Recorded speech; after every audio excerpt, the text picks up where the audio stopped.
Assalamualaikum, halo apa kabar teman-teman semuanya. Balik lagi di channel YouTube saya ya. Nah, kali ini saya mau nge-share resep dan cara pembuatan kue kering spekulas. Kue kering khas Manado yang bercita rasa bumbu spekuk ya teman-teman. Ini cocok banget dijadiin temen untuk minum kopi atau juga untuk ide isian toples lebaran kalian. Nah, untuk cara pembuatannya dan resepnya apa aja, simak terus video ini sampai dengan selesai. Jangan di-skip ya.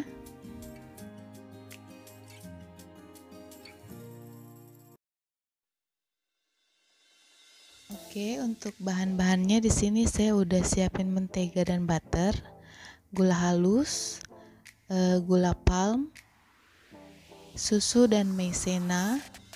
Ini ada kuning telur, coklat bubuk, bumbu spekulas. Ini ada kenari yang saya iris tipis, ada vanili dan juga baking powder. Nanti resep jelasnya saya tulis di deskripsi box ya.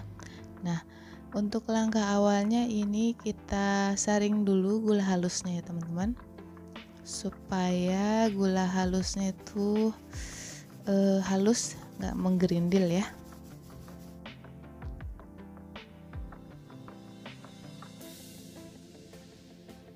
Lalu kita masukkan si gula palmnya atau palm sugar ya teman-teman. Nah, ini kita mix dengan kecepatan paling rendah sebentar aja ya. Ini cukup sampai tercampur rata saja, kurang lebih sekitar 1 menit.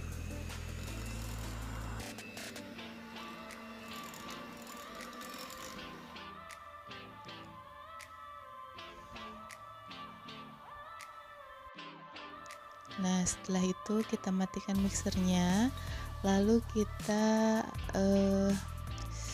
sisir bagian pinggirnya ya teman-teman. Kita aduk menggunakan spatula supaya sisi-sisi yang tidak ikut ke mix itu bisa tercampur rata. Nah, lalu ini kita masukin kuning telurnya, lalu kita mixer lagi sebentar dengan kecepatan paling rendah ya, sampai si telurnya nyatu sama butternya. Nggak perlu lama-lama ya teman-teman, asal nyampur aja.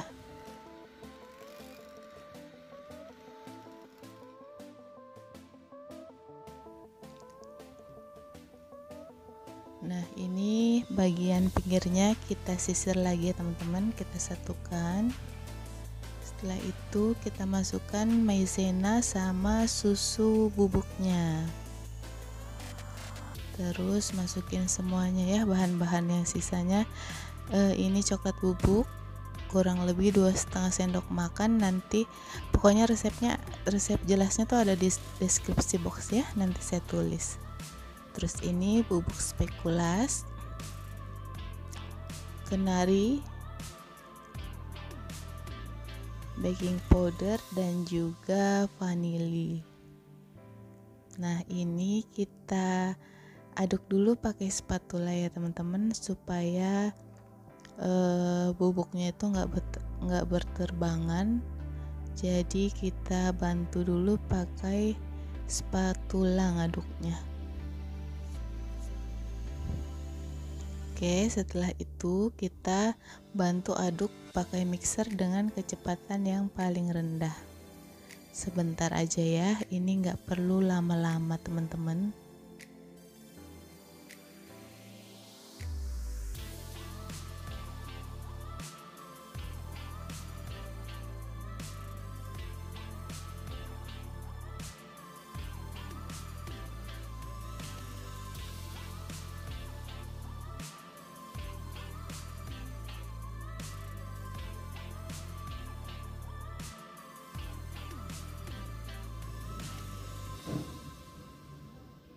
Oke, ini udah siap ya. Terus ini ada terigu sekitar setengah kilo, dan si adonan butternya ini saya mau pisahkan dulu ya teman-teman. Saya mau bagi dua maksudnya. supaya sebenarnya bisa ya, kalau teman-teman mau adonin semua atau mau campur semua sama terigu tuh bisa, cuma nanti takutnya tuh keburu kering teman-teman. Jadi di sini saya mau bagi dua dulu, terus saya masukin terigunya tuh sedikit demi sedikit ya. Ini kira-kira terigunya tuh kurang lebih 250 gram, bisa banyak bisa juga lebih sedikit, itu tergantung berapa perbandingan antara mentega dengan margarin yang dipakai ya. Jadi untuk patokan terigunya kira-kira 500 gram seperti itu ya. Nah ini saya masukin sedikit demi sedikit menggunakan spatula. Nah ini nanti kita tes ya teman-teman kelembekannya.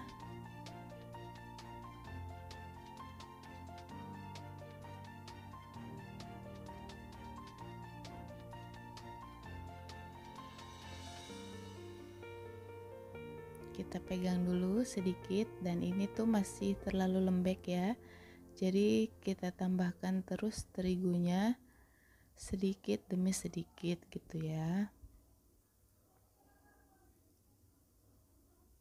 Nah ini karena adonannya udah mulai berat, jadi saya lanjutkan menguleninya pakai tangan ya teman-teman. Kalau menguleni pakai tangan itu selain kita bisa merasakan teksturnya, tapi jangan terlalu diadon ya. Jangan kayak ngebikin roti atau donat gitu ya teman-teman. Ini karena videonya saya cepetin, jadi kayak diuleni begitu ya, tapi sebetulnya tuh pelan-pelan kok teman-teman.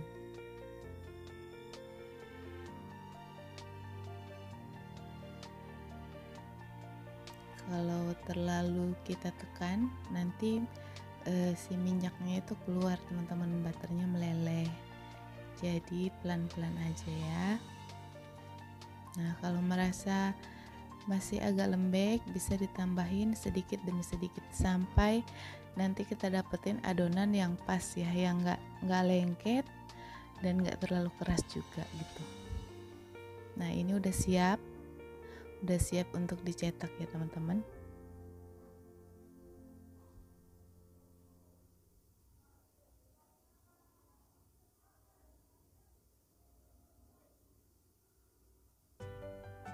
Oke, selanjutnya ini saya giles ya, saya alasi plastiknya, maksudnya saya alasi adonannya dengan plastik di atas dan di bawah, lalu kita rolling, kita giles setipis, jangan terlalu tipis juga ya teman-teman, kira-kira 0,5 lah ya, 0,5.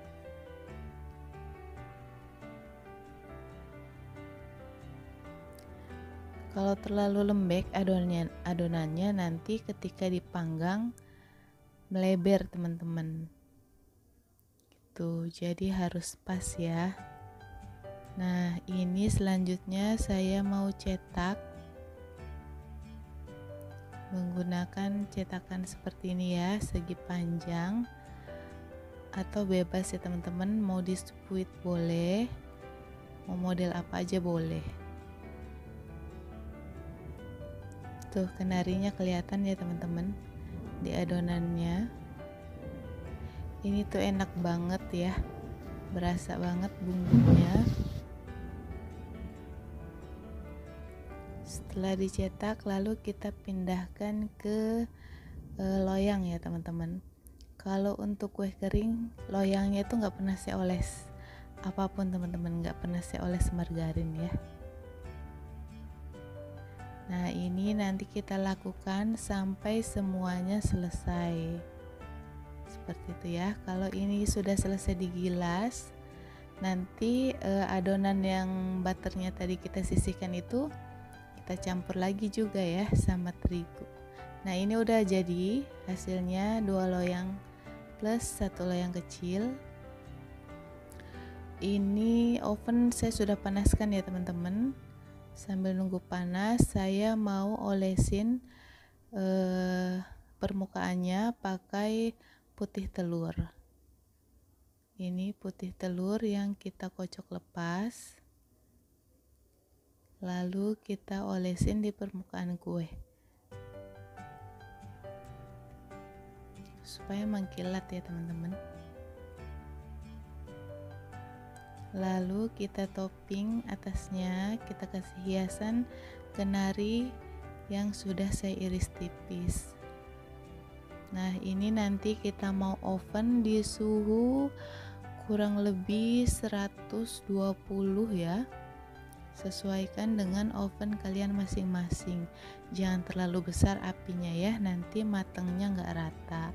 Ini tadi saya oven ya. Ini udah masak. Saya oven tadi sekitar 40 menit dengan api kecil. Maksudnya api sedang cenderung kecil teman-teman. Nah, ini dia hasilnya. Tuh, renyah. Pastikan bawahnya juga sudah kering ya teman-teman, supaya kue keringnya itu bisa awet, nggak cepet jamuran. Nah, ini nanti kita tunggu dingin dulu ya, tunggu betul-betul dingin, baru kita masukkan ke dalam wadah yang kedap udara. Nah, untuk satu resep ini bisa menghasilkan 2 lebih ya teman-teman, 2 lebih toples ukuran 1000 ml. Itu hampir penuh teman-teman, cuma kurang berapa pieces aja lagi karena tadi pas ngisinya tuh saya sambil cemilin teman-teman. Nah, untuk mau bisa pas ya di 3 toples 1 liter seperti ini, teman-teman bisa tambahin margarinnya sekitar 50 gram lagi ya. Seperti ini hasilnya. Selamat mencoba dan sampai jumpa lagi di video berikutnya. Terima kasih.